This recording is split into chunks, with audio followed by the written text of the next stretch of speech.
don't give a shit. No, he said when the leaves fall. He's not wrong. Pretty, but it's not pretty for me. Yeah.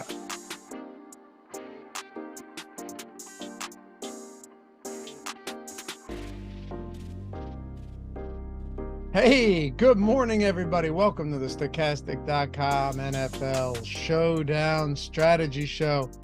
Bright and early here on the East Coast, even more so where Matt Gajewski is. Jordan Klein producing this on the West Coast, 6 o'clock there. Doesn't matter where you are. We got truck drivers listening to this, going cross country, wherever you are. We're glad to have you with us. We got Cowboys, we got Chargers. Some fun stuff to get into today. Hopefully you guys had a great weekend. We're back to close out week 6. Man, I'll tell you, Matt, huge mixed bag for me for week 6 so far. Just like a huge mixed bag. Things that went well, things that went terribly wrong. What about you? Well, it ended up being pretty good for me. I had some tickets to the 555 milli. My 150 set that I was playing in low dollar stuff actually did terrible.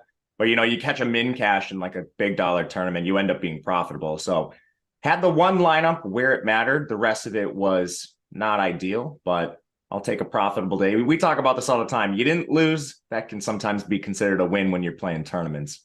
How was your day?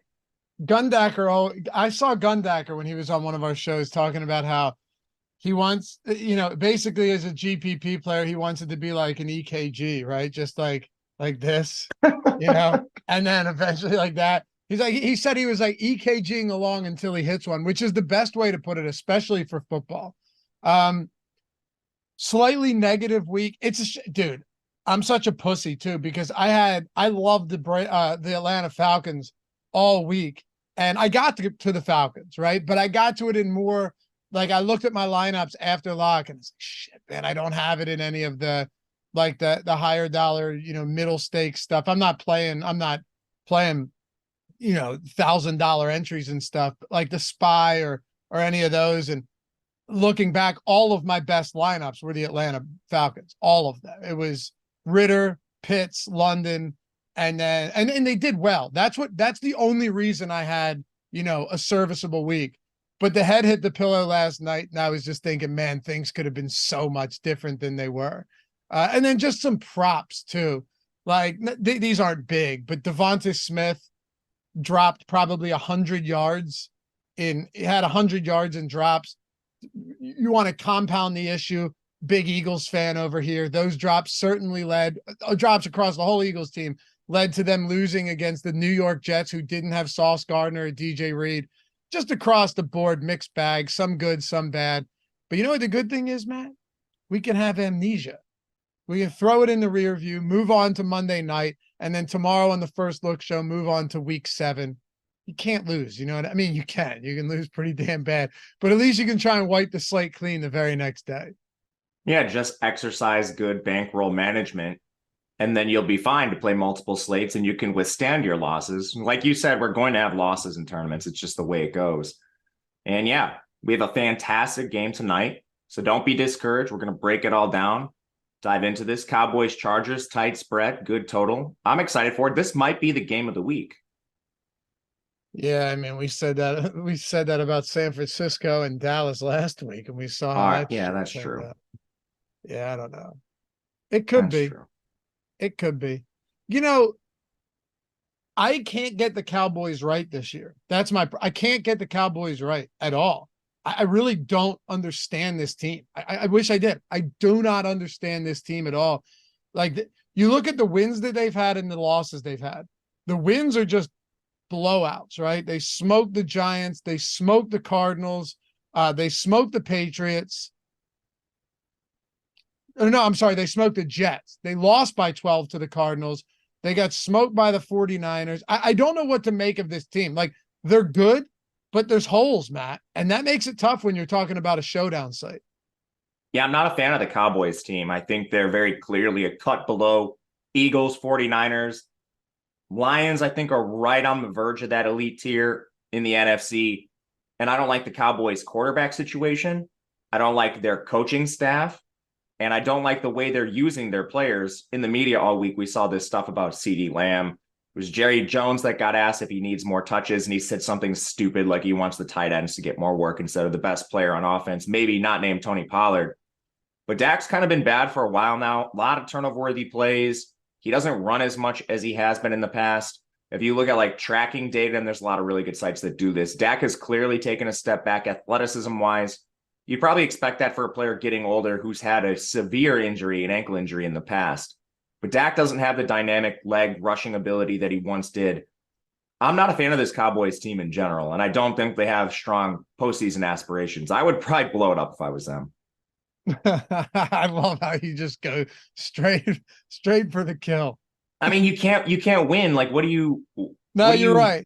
What are you rewarded for? Like finishing with a wild card win or something, and then means boom. nothing. Plus, they're extremely lucky to have like Dak Prescott as a 5th round draft pick. Well, he's no longer on that rookie contract. Now you're paying him like a signal caller in the league who's expected to do something, and he hasn't. You know, that's kind of how like basketball is. I know you watch some basketball. You're a Bucks fan. You should be stoked to have Damian Lillard there. Should be a fun. Oh yeah, season. Going to the opener, man. I'm pumped. Awesome. That should be fun. But you know how basketball is. Like if you get trapped in basketball purgatory, it's over. You know, for a long time. Where perennially you're like the 5, 6, 7, 8 seed, but you know that even if you get past the first round, which is unlikely, you just have no shot, right?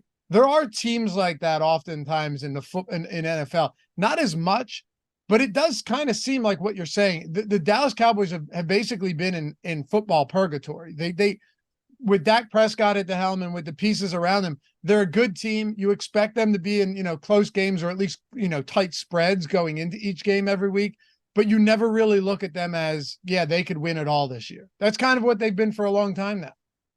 And they hit on a quarterback on a 5th-year contract or a 5th-round contract too. When you have the luxury of a rookie on an insanely affordable deal, you need to surround that guy with players and maximize your window when you have it, which they didn't do.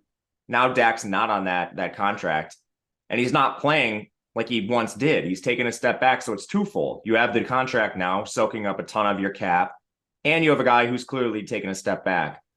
I talk about this with a lot of people, actually, just in my personal life, like team building.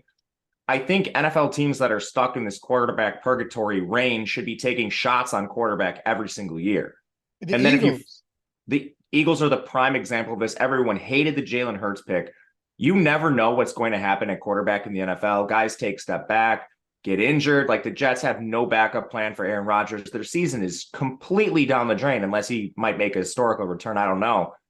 But if you take shots on quarterback, one, you get to evaluate a lot of guys and maybe you find a franchise guy. But if you take one outside day one, it is the best value, maybe in all of sports, to have the franchise position on a really cheap deal. The Eagles just had the luxury of this with Jalen Hurts. The 49ers are experiencing this right now with Brock Purdy. You can just load up on studs around your team if you have somebody serviceable found beyond day one. Absolutely. Hey, Jake DeWitt said, morning sinners, nearly shipped the Millie main slate yesterday. It's happening, baby. Yeah, by the way, atone for your sins here this Monday morning. Hit that thumbs up. Much appreciated. All you guys have done so. Help support the channel. It goes a long way, I promise. Otherwise, I wouldn't ask. Subscribe to the channel if you're new. You appreciate this free content.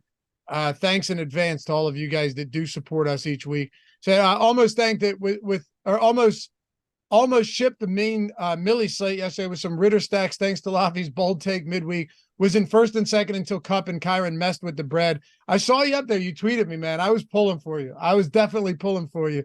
You were up there with the solo Millie for a while. I know you still took like 4,000 or 5,000 on that one lineup, so I would assume more if you were in first and second at one point.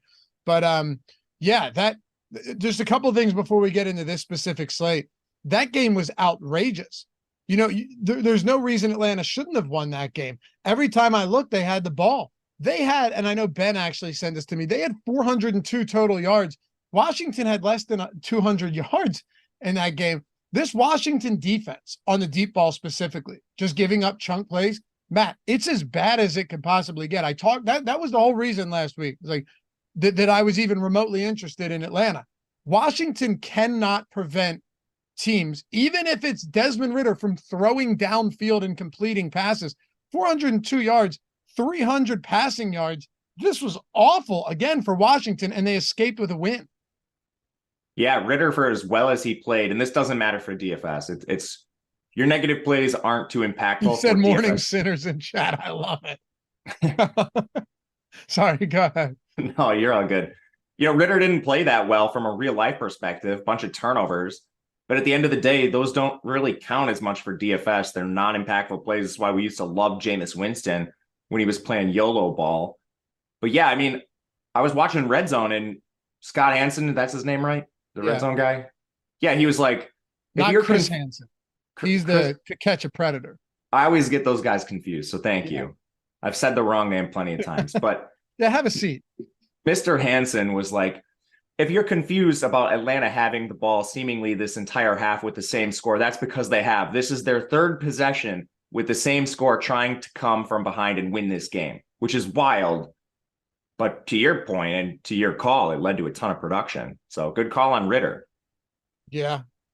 Yeah, thanks. I mean, look, it was really just that, hey, if this stack is decent, they don't need to be great. If they're just decent, it could get us there, right?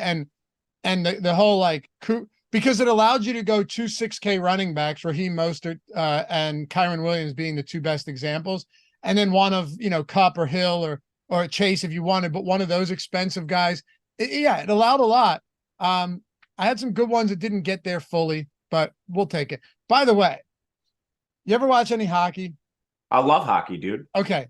Do you know what a nickname, a slang term for the penalty box is? No. The sin bin? I've heard that, yeah. We should call chat the sin bin on these shows. Be great. That is good. Yeah. Like Muhammad coming in hot from the sin bin. CeeDee Lamb is going off today. All right, perfect time to get into it. Let's do it. Yeah, we'll get into more recap throughout the week. Niners losing to PJ Walker. Eagles losing to the Jets. I'd prefer not to talk about that, whatever. Buffalo Bills not having a single point until the fourth quarter. So yeah, really weird week, but we closed this one out with Cowboys and Chargers. Let's make it happen. And by the way, all of our shows available in podcast form, guys. You know that already. And our podcast exclusive content. Ben and I did a really awesome single entry 3-max show last week, going over breaking down all the best ways to get different without being dumb, and just reviewing the previous week, looking at how we can apply that to this week. We keep it around 30 minutes. So if you want our podcast exclusive stuff, only available in podcast form, go to Apple Podcasts, Spotify, wherever it is you listen. And all of these strategy shows are up there as well. So check that out. Leave a rating and a review. Appreciate you. Anyway, let's R. Stanley. I had the worst Sunday probably because Laffy was taking a day off in the middle of football season. Yeah, I just didn't feel like working yesterday, Rob. That's all. Didn't feel like working. I told the guys, you know what? Not in the mood. Not in the mood. No, my wife was having a baby shower, and the person that was supposed to watch my kid bailed last minute. So we had nobody to do that. And unfortunately, I can't leave a 2-year-old home to fend for herself. But anyway, let's talk about the Cowboys, Matt. So the target share, this is actually where I want to start. And I'll let you take this wherever you want afterwards, but I want to start here and get your thoughts. The target share, and granted, CeeDee Lamb has missed the game. Everyone else has played, Brandon Cooks has missed the game. The target share for the Cowboys this year, 21.7% CeeDee Lamb. This is a guy, if you're playing best ball, you're drafting him, you're expecting around the 30% target share this season, at least high 20s, 21.7. Jake Ferguson at 17.4, and that has been up over the last several weeks.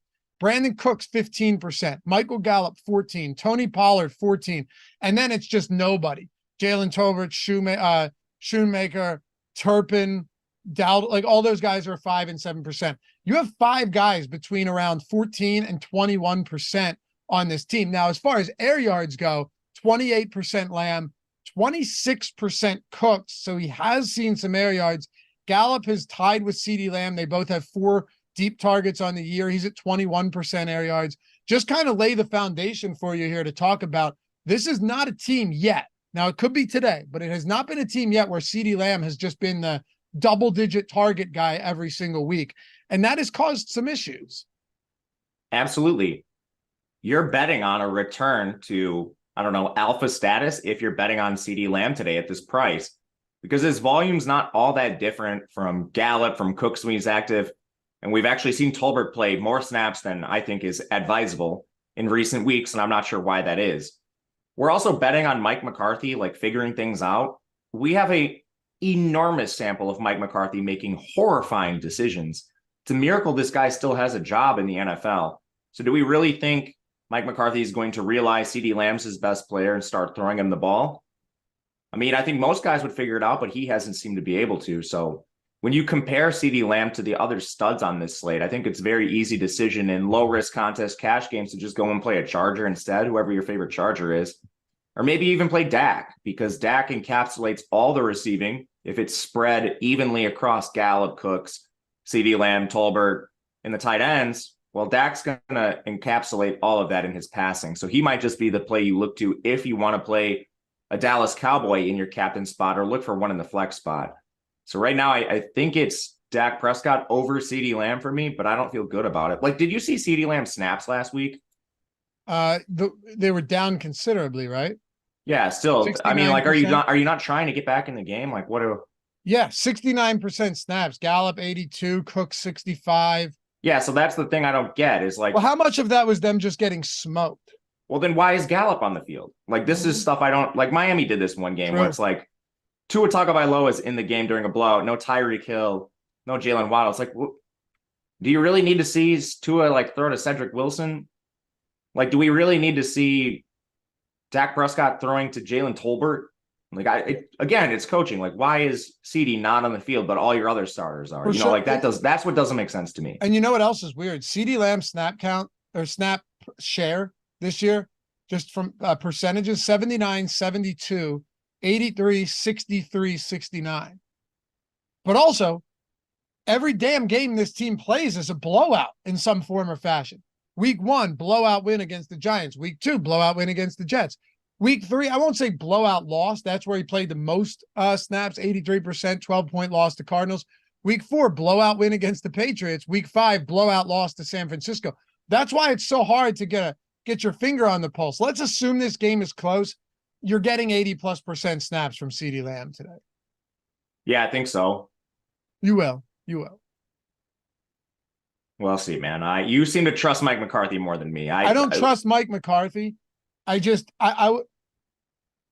don't trust Mike McCarthy, but if you're locked into a shootout, like if you're locked into a close game, you'd have to be the most idiotic person in the world to give CD Lamb 69% of snaps. Yeah, that is true. I don't know. The thing though is CD Lamb, on the other hand, though, and I don't want to like bury the lead here because it's not like CD Lamb is even priced as an AJ Brown or a Cooper Kupp or a Tyreek Hill or a Jamar Chase, right? He's the 6th highest priced player on the slate on a one gamer. Yeah, he's actually not that difficult to get, but he's still kind of like right there with some of these other guys, though. Yeah. Pollard is a little more expensive. Dak's more expensive by 1,000. I think my favorite pass catchers for the Cowboys are probably Gallup at 2,800 and Ferguson at 52. I agree, though. The Gallup price tag is egregious. I don't get it.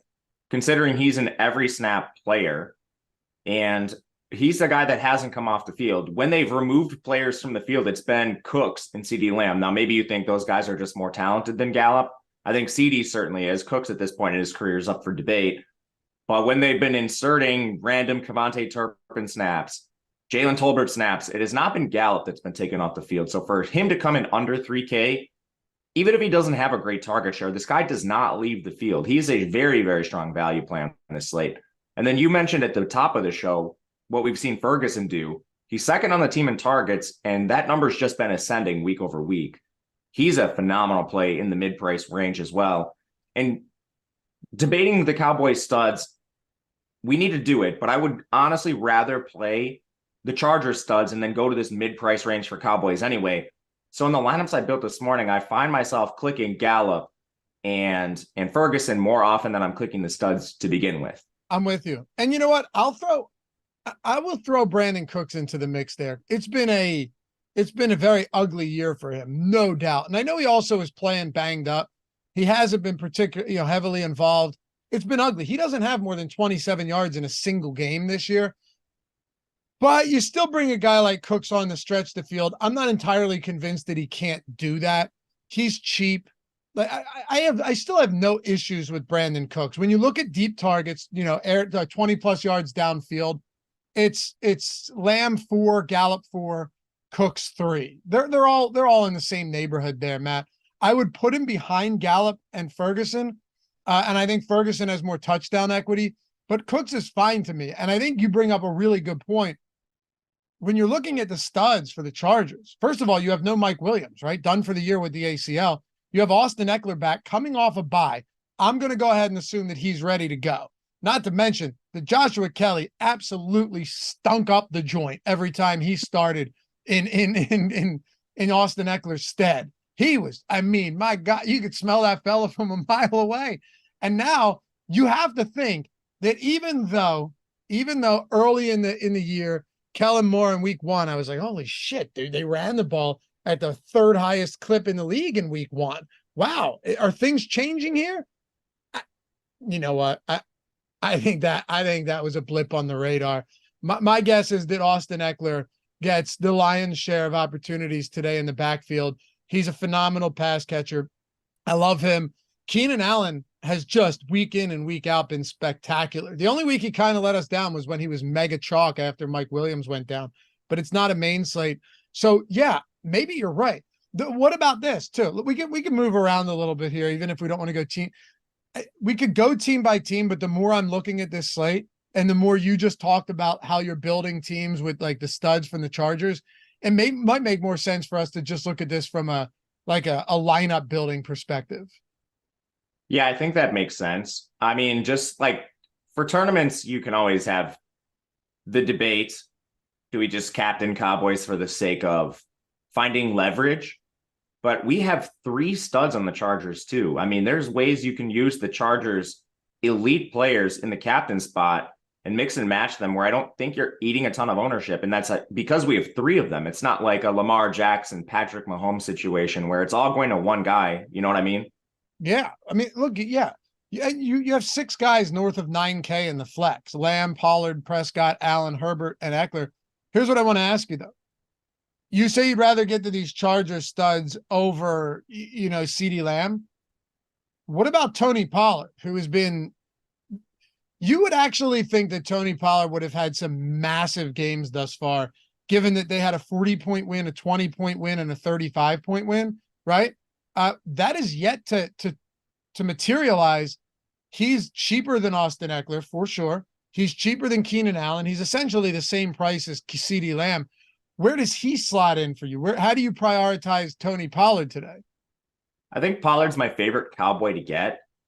And when you look at game script metrics, like you can very clearly see a team that's getting crushed take their running back out of the game, use pass catching backs. And Pollard's a pretty good pass catching back, but they do have a guy in Deuce Vaughn who plays situationally in those kind of game environments. So if you were, like taking a look at the players that might have been affected by game script more than anyone else, to me, that's Pollard. And he's also like, you're betting on fewer things to go right, I think, if you play Pollard. If you play a guy like CeeDee Lamb, okay, well, we need him to play all the snaps. We need him to then get targeted by Dak Prescott, who's been questionable at best playing quarterback. So you're almost making like a 3-leg parlay with some of the Dallas pass catchers, where with Pollard, I just need the game to stay semi-competitive, and he handles a very good workload. Not to mention, matchup is better for him on the ground. Chargers do not defend the run well. This is a historic thing going back years now under Staley. So I think he's my favorite stud of the Cowboys to make a bet on today. I get it. Another thing, though, it's like when you're trying to evaluate snap shares for these guys, I'll go back to the same thing I've said. I feel, Matt, like we have a 1-game sample. I feel like we crazy. have a one. Am I that wrong, though? Because look at the one game that was remotely close, where in the fourth quarter, the Cowboys still had a shot of keeping things competitive. They didn't have a shot of keeping things competitive against San Francisco. Weeks 1, 2, and 3, blowout wins. Week 3, or 1, 2, and 4, week 3 against the Cardinals, 86% of snaps for Tony Pollard in a game where they were still trying to claw their way back from that deficit. 86% of snaps. Yeah, I agree with you. Yeah. Like I just still think that this is one. Tony Pollard in that game had 23 carries. He had 26 total touches. If this game is close, I have a tough time believing that Tony Pollard isn't seeing 20 plus opportunities. You know what I mean? Like it just seems that way, even though all of these games have been lopsided. How much of these, how much of these curbed target or snap shares for Tony Pollard are because of blowouts? I would say a lot of it. I think so too. Because of that, I think there's some volatility in the projections with him. He comes in as a negatively leveraged play, and CeeDee Lamb he's the highest Cowboy not named Michael Gallup, and Gallup's only so positively leveraged because of pricing. I don't agree with this. I'd rather play Pollard over CeeDee Lamb straight up. So would I. I mean, wouldn't you just rather have at that price the opportunity for 23 touches than hope that CeeDee Lamb gets 10 targets? Understandably, each target is more valuable for sure than a rushing attempt, but it's not like Tony Pollard isn't involved in the passing game. We've only seen one game yet where CeeDee Lamb has really been peppered with targets. And the other issue that I have, it's not like, I would feel fine. I think you'll agree with me here. I would feel totally fine if we looked at CeeDee Lamb's raw targets and they were low, but his target share was really high. So you're like, okay, blowouts, they ran the ball or they were down and whatever. If you were like, okay, well, and granted, they have been involved in some blowouts, so target share is going to come down a little bit. But if you're like, hey, when they're out there, at least CeeDee Lamb is seeing 30+% of opportunities in the passing game, even if his raw targets are down because they've been playing with big leads and they run the ball. But it's not really the case. It's like his targets are down, his actual targets, but his target share isn't super inflated either. Yeah, I agree with you 100%. And I think if you're looking at this blowout situation that they've been in with, all right, who's more likely to see more work? I still think it's Pollard, because we've had chances for CeeDee Lamb to get targets when games are still competitive, and it hasn't happened. It's been so apparent that, we have reporters asking Jerry Jones, when are we getting CeeDee Lamb more involved? And he's not the coach. He doesn't make these decisions, but he makes a dumb comment saying he wants to get Ferguson and the tight ends more involved. But yeah, it's so apparent that mainstream media reporters have caught on to this. Yeah, you're right. Cream said, yeah, but it's the defense that's getting the blowouts, Laffy. Dallas offense has been horrendous. Pollard seems like the only Cowboy worth having. Ferguson may. No, for sure. I'm not talking about where the blowouts are coming from. I'm saying that the blowouts are skewing the data that we have through 5 weeks. That's what I'm saying. Yeah, Dak Prescott has been pedestrian at best. And against a good team last week, he got smoked, got picked off 3 times. I get it. Anyway, let's keep this one moving. Before we do, though, guys, Owner's Box, you still want to get your free week. I know many of you have heard this, but if you still want your free week and you're on the fence, you haven't done it yet for one reason or another, you're getting a free week of all of our tools. And I can't stress it enough. There's always the best days to do this. And the best times to do this are when you're getting in on a day that we have football. So, for example, today, Monday Night Football, you got Thursday Night Football. I think we have some Frankfurt, Germany shit on Sunday morning or wherever that is. You've got Sunday morning football. That was kind of a fun game yesterday in London. Sunday main slate, afternoon slate, Sunday night, and then Monday, again, you're having the tools updated for that as well. You're getting 7 slates, and I'm not even including the turbos and all of the obscure slates as well. Sign up at Owner's Box with the link in the description if you haven't done so yet. Deposit a minimum of $10. That is it. Minimum of $10. Now, my recommendation, take advantage of the $500 first match deposit bonus if you can, especially because you've seen some big overlay. They didn't fill it yesterday. It was like 7,500 people out of 95 entrants, and it was still 25K up top for their flagship contest in their Superflex contest, where you don't have to worry about getting burned by a defense again. Really cool format. There's dead money in those contests. Check it out. And if nothing else, get all of our tools. The Sims tool, brand new Sims tool. Awesome tool. And you can modify it however you want. That is free for the first week. Contest generator, so you don't need anything else to build lineups in tandem with the Sims. No add-ons here. Everything you need for NFL for the entirety of the week, you've got it. All of our Showdown tools, simulation tools, ownership projections, top stack, boom bust, and all of our data, premium Discord, you name it, lineup generator as well. If you wanted to use that, everything for the entirety of the week, you get 100% free when you use the link. Sign up. You got to use the link or we can't find you. Ownersbox.com. Check it out. They have Showdown contest tonight. We had a guy win their Showdown contest last Monday when Neil and I were on the show. We pulled the Sims tool up for him, showed him what the top projected ROI lineups were, the top simulated ROI lineups in our Sims tool. And you guys have heard this already, but in the parking lot of his softball game, he opens up his phone, plugs in the top lineup that we had in our Sims tool, and he won the Showdown slate over at Owner's Box just by using that, because we have Owner's Box tools for everything as well. You have to love it, man. Gotta love it. Free week, everything, minimum deposit at $10 over there at ownersbox.com. Link in the description and in chat. You don't need a promo.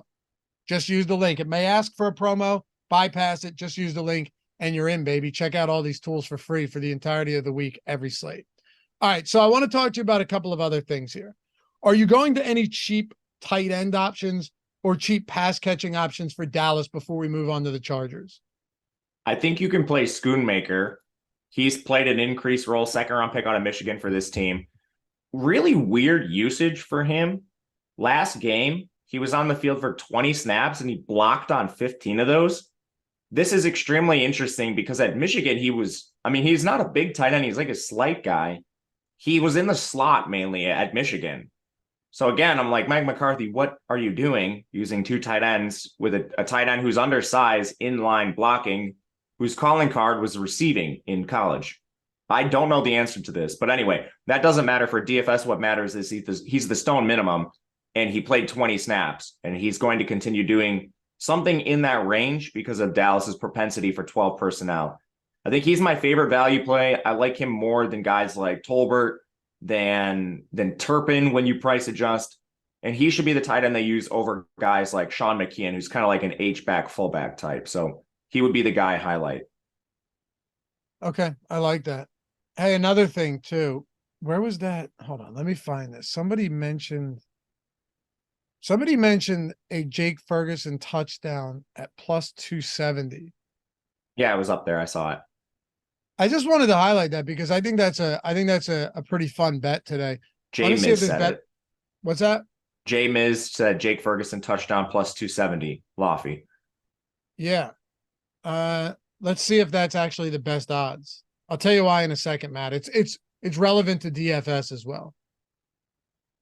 Jake Ferguson's played an increasing role for this team. Jerry Jones, Mike McCarthy, whatever reason, they love their tight ends. All right, James, you're right. Plus 270 is the best odds you're going to get. Unless you're on WinBet, that's plus 275. I just pull it up on oddshopper.com. Easiest way to find this stuff. If you guys are betting touchdown props and stuff, make sure you're on as many books as possible. Please. Like DraftKings right now is plus 175, Matt. So let's just say you put $100 down to win 175. You could have put $100 down on FanDuel to win 270. It's just a massive difference with touchdown props.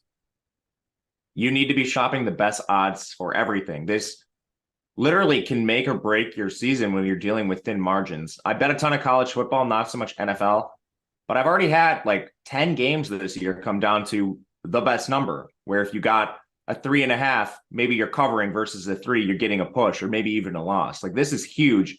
And then when you start looking at touchdown props, like, would you rather make $200 or $150? Yeah, I mean, I think the answer is pretty clear there. Without question. Oh, and I'll just throw this out there to get the ad reads out of the way, guys, so we can close this show out. But Bet365, if you're in Colorado, Ohio, Virginia, Iowa, or New Jersey, and specifically Kentucky, you bet $5, you get $150. Like I said, it's not just about the free money, even though that's massive. It's also about the fact that you're getting on as many books as possible to make sure you're always getting the best odds, specifically for stuff like, double doubles or touchdowns or home run props. Always. And just like Matt said, the hook. If you're in Kentucky, you bet $1, you get $365. It's that simple, guys. Those other 5 states, Colorado, Ohio, Virginia, New Jersey, and Iowa, bet 5, get 150. Deposit 10, bet 5, get 150, win or lose. You're making $75 a minute because it takes 2 minutes to do all of this. If you're in Kentucky, you bet 1, you get $365. It's that simple, right? Making a bunch of money in a couple of minutes. Win or lose, doesn't matter. Get in there, link in the description and in chat. If you're just looking to get some free money because they're incentivizing people to sign up, Bet365 is new to the States, but they've been around internationally forever. Do it. I promise this won't be around forever. They disappear quickly. And if you're just looking to get on additional books, here's another great way to do it. Must be 21 years or older to gamble. If you or someone who has a gambling problem, please call or text 1-800-GAMBLER. But like Matt said, this stuff makes or breaks a season. And also, so can the free money. Because you can turn these free bets, this free money into a lot more money without having to deposit any more than $10. Anyway, the reason I wanted to bring up Ferguson, let's talk DFS here. Listen to the red zone targets for this team this year. Lamb has 5, Pollard has 4, Turpin has 4, Gallup has 3, Cooks has 3, all of that good stuff, right? Ferguson has 11 inside the 20. He has 6 inside the 10 and 4 inside the 5. The touchdown equity for Jake Ferguson right now is really high. He's literally the definition of, all right, we're going to use our big-bodied player in the red zone. They did it with Schultz too, forever. They did do it with Schultz forever. This is not a new concept with Dallas. I love playing him tonight. Aside from the touchdown equity, like he's just not priced efficiently. He's underpriced for this slate. And when you look at all together targets, you know, CeeDee Lamb leads this team, but he's second. You got a really good price adjusted play here with Ferguson. Talk to me about this Chargers team then. We got Eckler, Keenan Allen. You know, I begin to wonder without Mike Williams, how concentrated does this team's target share begin to get? Like the Raiders, obviously, if Devon, you posted that video and I saw it happen live. And I rewound it. My wife was downstairs with our kid. I was like, watch this on this screen. And she's like, oh my God. Like he got blown up, man. He came back, right? But he was out for a while. Yeah, Adams is a warrior, man. He's one of the toughest guys. Hey, Carr's been getting him, Garoppolo's been getting him killed early in the year. Hospital balls, left and right. Yeah. But anyway, you have teams like the Raiders with a really concentrated target share. Falcons might become one of those pretty soon. There's other teams out there, though, that have very, like, you know where the ball is going to, and it's usually like 2 or 3 players that get all of the work. There's a handful of them out there, and we're beginning to see more of that. What do you make, though, without Williams? Do you think we could see a lot of that with Keenan Allen and Austin Eckler? Or do you think we see Herbert just continue to spread the ball around more? I do think it gets more condensed, but Herbert has a history of spreading the ball around to ancillary receivers. Like, how many times have we seen Jalen Guyton and Josh Palmer and Donald Parham and fullback touchdowns? We've seen it a lot, but I do think there is going to be some condensing of targets here. When you look at the pricing on these guys, I've been trying to fall back on the tools because there's a lot of nuance. You can only play one captain. There's 3 guys on the Chargers I want to captain, but looking at this, Keenan Allen comes in a little bit under-owned in the captain spot, and Justin Herbert comes in a little over-owned there. So to me, for large field tournaments, I'll be looking to play more Keenan Allen in that spot over Herbert, with Eckler in the flex as well. With Eckler, it just comes down to pricing for me. If you play him at captain, you have to forego something. Whereas if you slot in a Keenan or a Herbert, you save a little bit of money. So our tools have Eckler negatively leveraged pretty severely. I honestly think that's a pricing thing more than anything to do with his workload. So I don't hate playing Eckler. I'm going to be playing him more in the flex spot and trying to just get 3 studs from this Chargers team. But Keenan, I think, is going to be my favorite captain of the bunch. For sure. I love Keenan Allen. You know, the only concern was people saying, like, oh, well, now that we don't have Mike Williams, does it actually hurt Keenan Allen? I don't know, man. I'm not willing to go that far. I think it was nice having both of them out there. This team was dominant. And also Austin Eckler missed a good chunk of time. I think Eckler back, though, I don't think Eckler being back hurts Keenan Allen at all. And one of the reasons, I think they just have a more efficient offense now, Matt. You know, like their ground game. I know that this has always been a team, granted, different offensive coordinators and all that stuff, but always been a team. They throw the ball at a high clip. I think last year they threw at the 2nd highest clip in the league behind only the Tampa Bay Bucks, and the Bucks couldn't run the ball if they wanted to. But if they can actually get something going on the ground now, I think it just opens things up and the offense functions betterly. You get more trips into the red zone. Yeah, I love Keenan Allen this week, but I like Austin Eckler too. You're coming off a bye. I think it's entirely possible that he probably could have played in week 4. Like if he really wanted to. Why risk it though? Why even risk it? Get him back fully healthy. He's very expensive.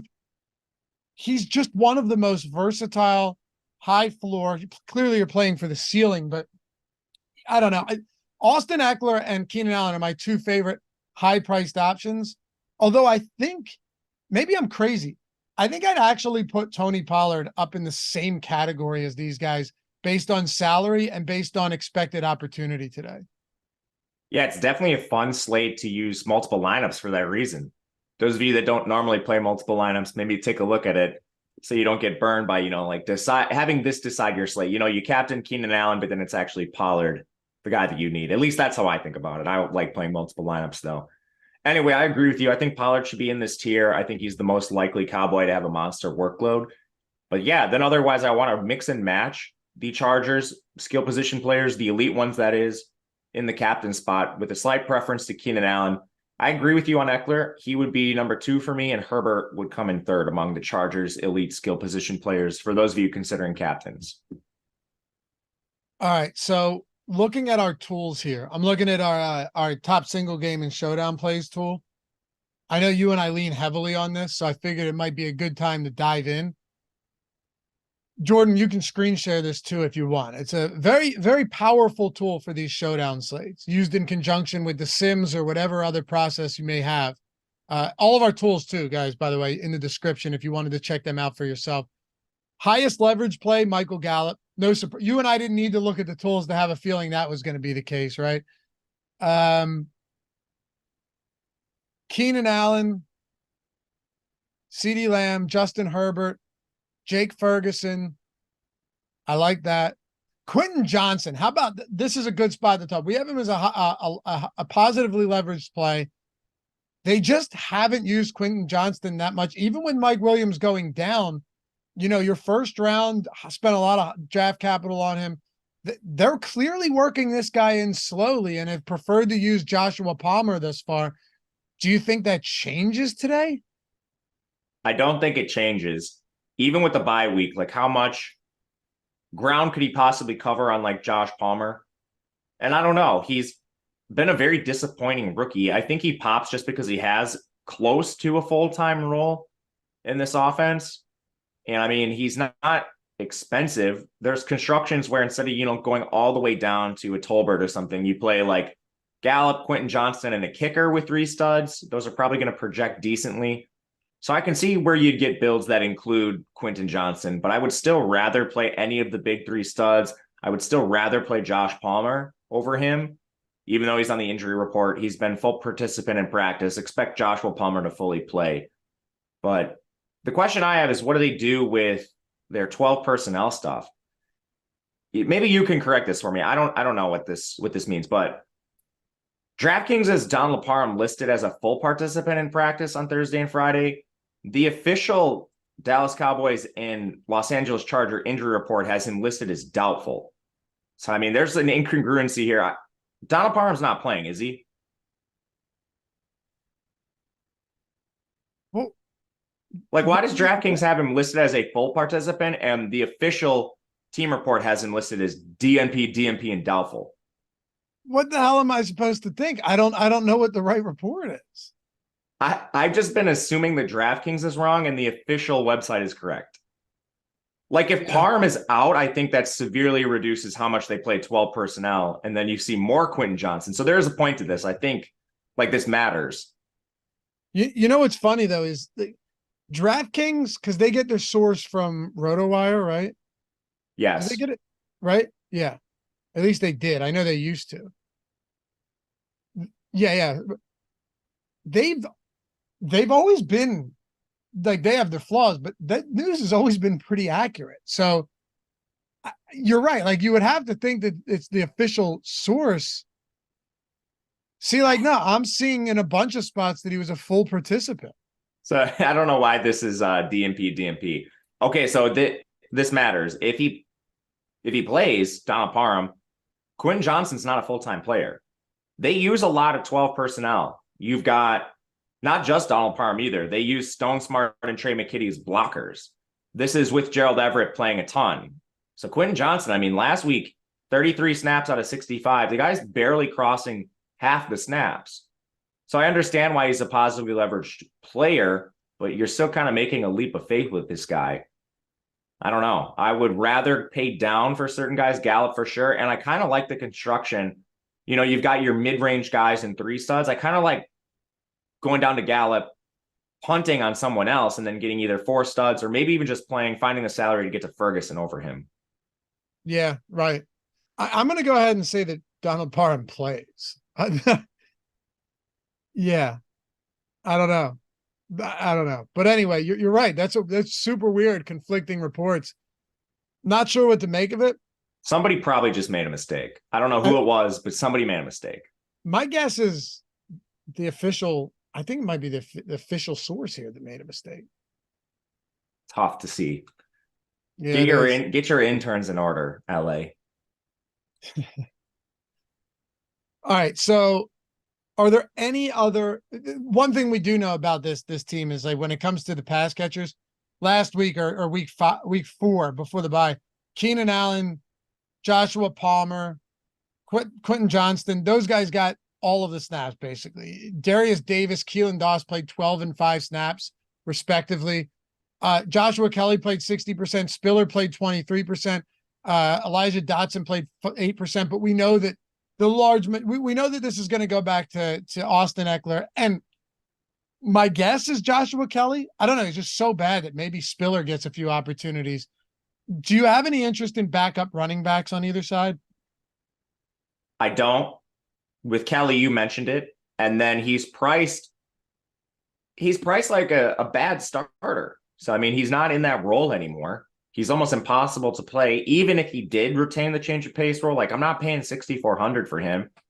For Spiller, that's the price where I might have interest in a guy like Kelly, but we just don't know that Spiller has iced Kelly for the backup role. So that doesn't give me a lot of interest. And then on the Dallas side, they're splitting change of pace role between Deuce Vaughn and Rico Dowdle. There's no clear change of pace for either team, so I would rather just play Gallup and some of the other punts.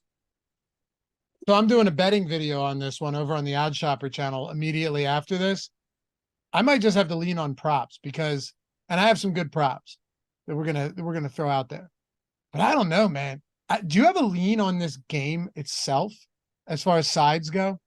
I don't bet the NFL, but I would play the Chargers over the Cowboys. Just because you have zero faith in Mike McCarthy? Yeah, you got a lot of injuries on the Dallas side. I mean, I'm not going to trust this injury report anymore, but I know Diggs is out for the year. The official team website has Leighton Vander Esch listed as out. Whether that's true or not, I don't know. Should probably Here's my problem, though. I don't trust Mike McCarthy. I might trust Brandon Staley less. Yeah, I agree with you. That's why I'm not betting the NFL. Like, Brandon Staley finds ways constantly to make super boneheaded decisions. It's funny. I tweeted this the other week. Brandon Staley going for it on 4th and short is not always the right or the wrong call. Oftentimes it's the right call. But if Brandon Staley goes for it on 4th and short, you know it's always going to get the wrong result. Yeah.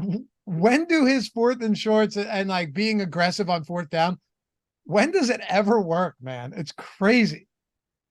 Yeah, it's true. And there's a little bit of nuance that goes into like 4th down analytics. In general, you have your percentages of what works for teams in general. But then, I mean, think about your own like player personnel. Does your offense suck? Does the opposing defensive line have a matchup? Like, what is the game situations? I don't know, but you're right. I mean, on paper, I like the aggressiveness of Brandon Staley, but then it's really easy to second guess a guy like that when it doesn't go his way. So I kind of feel for him a little bit. You know, like the media is going to eat you alive when you have a 4th down call that doesn't go your way, even though the analytics say it's correct. But yeah, you're right. I'm going to continue betting college football and stay away from this Mike McCarthy, Brandon Staley mess. I have one more thing that we need to talk about before we build a lineup. And of course, quick discussion on kickers and defenses, but you guys usually know where where are we at on that? Okay. Joshua Palmer was added to the injury report with, did you mention this already?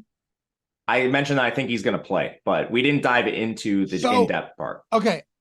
I don't know if I'm as convinced because he was a full participant all week. When you add a guy to an injury report with a groin injury late in the week after full practice, that means that it could have happened in the last practice and it could be a fresh injury. Yeah, so you're right. It's probably important to speak of this if he's out because we just don't have the information right now. That would make Quentin Johnson a fantastic play. He would be the best. Like, well, what's he priced at? 42, I think. Okay. 42. So basically, him and Ferguson and Gallup would probably be the three best quote unquote value plays on this game. And then I would assume Darius Davis handles the Quentin Johnson role, which is situational wide receiver 3. Expect like 50 to 60% of the snaps, and he's 1,200, so he would immediately come into play. And then I would just probably build a roster construction that's 4 studs and then 1 punt and 1 semi-punt mid-price guy. Who are your favorite overall plays right now? Not the stars, but like if you're building line, and we're going to build one in just a second, but you're building lineups out and you're getting into this like mid-range, the 5K range, basically the Joshua, the Palmer, where's Palmer priced at? He's expensive. 7K. Oh, wow. Wow, he's kind of in a land of his own here. If you think about it. Now being hurt, I don't have a lot of interest. Man, that's kind of crazy. Look at this for a second. So if you're not including backup quarterbacks or Joshua Kelly, who is priced up as a backup, even though Eckler is back, you basically have Palmer on an island.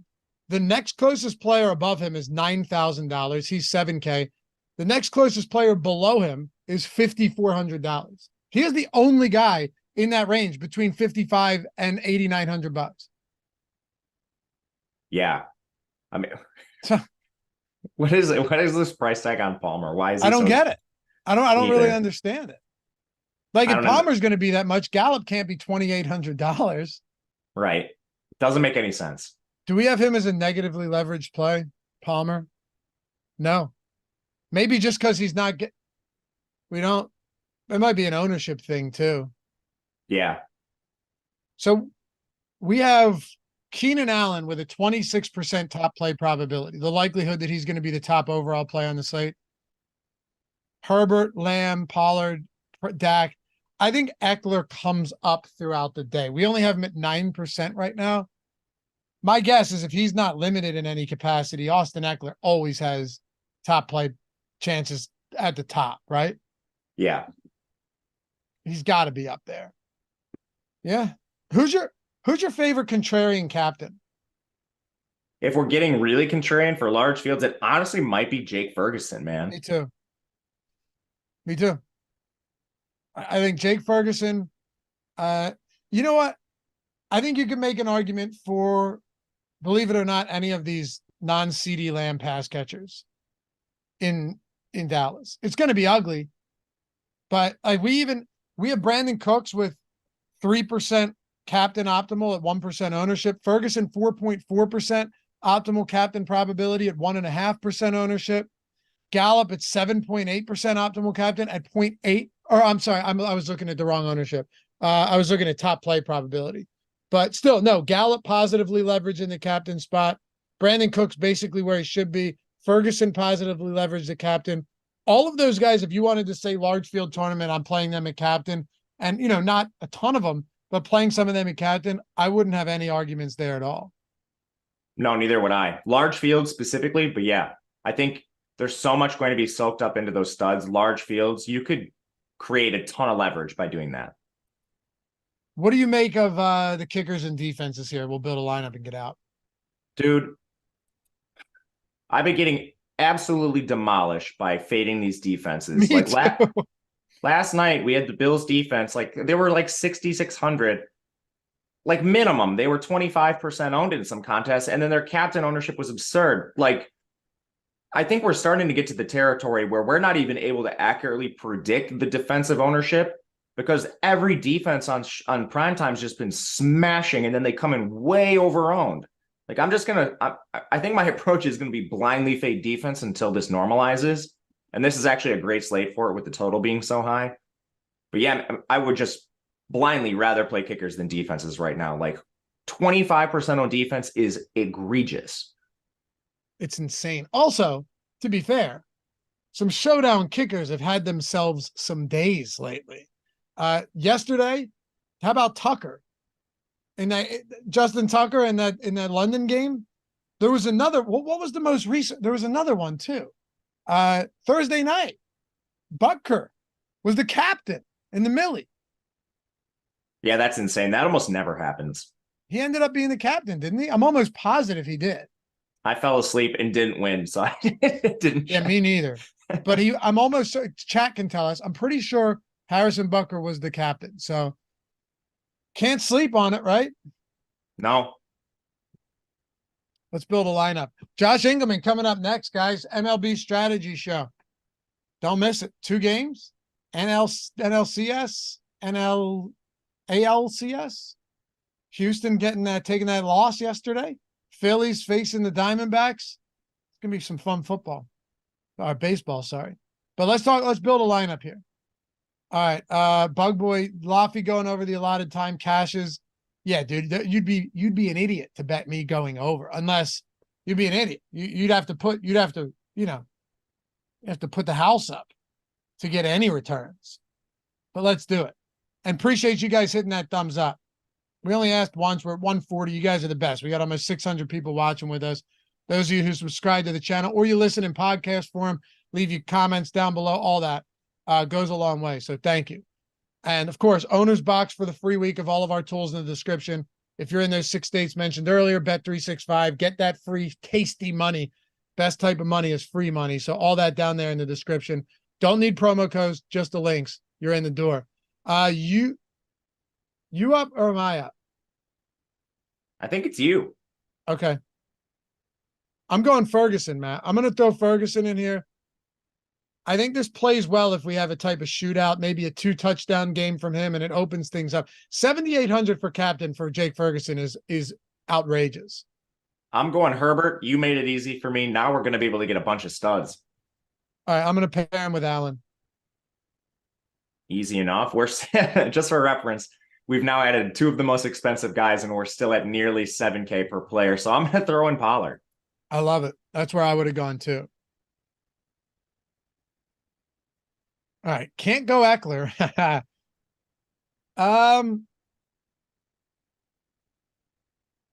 Gallup is just so cheap. He is cheap. He does put you in a weird range. I know he doesn't put you in a weird range. He puts you in a Joshua Palmer range is what he does. Unless you just want to completely not punt, but unless you want to leave like 3K on the table, which I think is viable. The only weird thing about that is now you have 3 Dallas players without Dak Prescott. So I'll say this. If Palmer's out, I wouldn't hate going Darius Davis. I wouldn't either. What, after Gallup? No, it like instead of Gallup. In lieu of that. Okay, yeah. What would that, let's see. That gives us 98. You can't get to Prescott or Eckler. You can get to Lamb or Palmer. I'm telling you, man. He's the only player in that range. It's bizarre. So you could also do like Parham Lamb. Yeah. You could. This is weird. I want to try something. Yeah, let's try something real quick. Let's try building a Gallup captain lineup before we go. All right, Gallup captain. Let's try it. By the way, I'm looking at it. He has massive positive leverage in the captain spot. All right, I'm starting to like this more and more. I think he in our tools, he is the most positively leveraged captain on the slate because of that price point. Let's try it. You go next. I put Gallup in there, captain. All right, I'll go Herbert again. Okay. I guess I'll go Allen. I'll go Prescott instead of Pollard because we chose the Gallup captain. All right, good, because I'm going Pollard. All right, we got them both. It gives us this is nice. This is going to be chalky for sure, but you it gives think us so with the Gallup captain? What? I said you think so with the Gallup captain? You think this is going to be chalk? Yes, because if you have 4% of people playing Gallup at captain, they're all going to Mac. They're going to try and 50K it. Like every Gallup lineup looks like this. I think so. Yeah. But that doesn't mean this is just a thought exercise experiment here to see what we can come up with, right? So maybe you go Donald Parham here and you leave that salary. I think probably the best way in large field tournaments to get around that would be leave salary on the table in a Michael Gallup captain lineup, right? Yeah. Because people will plug like a Gerald Everett in here or a Dicker or something, or a Quentin Johnston or something. That I like a lot. Johnston? Yes. Assuming that we don't have Palmer. Yeah. Yeah. That lineup will be for sure chalky, but now we see what we can do with somebody like Gallup at captain. Man, it opens things up. Mm-hmm. Yeah. Hey, guys, follow Matt Gajewski at Matt_Gajewski. GAJEWSKI. That's a tough one. Follow me at Loughran_D, LOUGHY_D. Come hang out. We'll shoot the shit over there on Twitter. And my DMs are open. You ever have any questions? Happy to answer them for you guys. Shout out to Jordan Klein, getting up bright and early there on the West Coast. Actually, it was still very dark, I would assume. Yeah. Still very dark. It's always funny if you look at Jordan's screen or Jacob, who's in Vegas, Matt, you just see like their faces very dark, and then slowly throughout the show, like half of their face will be light, and then more. And then more. But shout out to Jordan for producing. You guys are the best. Appreciate you supporting the show, and we'll see you guys back here tonight live before lock. Cowboys-Chargers action, baby. Peace.